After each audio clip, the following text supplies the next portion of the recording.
High, I am Sudipa and welcome to my channel Sudipa Ghosh creation. দেখো, আজকের ভিডিওটা খুবই ইন্টারেস্টিং। আমি যেটা তোমাদেরকে দেখাচ্ছি সেটা হচ্ছে একটা বিয়ের কার্ড ইংলিশে কিভাবে ছাপাবে। তো আমি একটা দোকানে ইংলিশে বিয়ের কার্ড ছাপাতে দিয়েছিলাম। হ্যাঁ, তো সেই প্রেস থেকে আমাকে একটা নির্দিষ্ট ডেট দেওয়া হয় এবং সেই ডেটের মধ্যে আমি কার্ডটা পেয়ে যাব, এটা বলা হয়। তারপর কয়েকবার তারা ডেট ফেল করে যে এই দিন দেবো, ওই দিন দেবো। তারপর অবশেষে বলে যে আপনাকে লিখে দিতে হবে। তখন আমি দেখলাম যে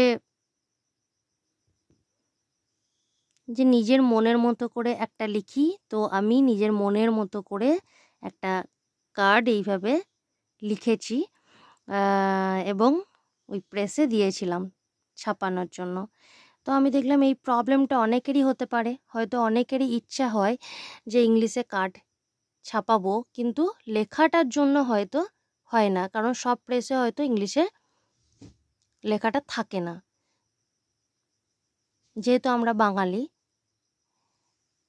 তো যদি ভালো লাগে তাহলে ভিডিওটা দেখে লাইক করবে, কমেন্ট করবে এবং প্রচুর পরিমাণে শেয়ার করবে। আর যদি তুমি আমার চ্যানেলে নতুন হয়ে থাকো তাহলে অবশ্যই চ্যানেলটা সাবস্ক্রাইব করে দেবে। Thank you.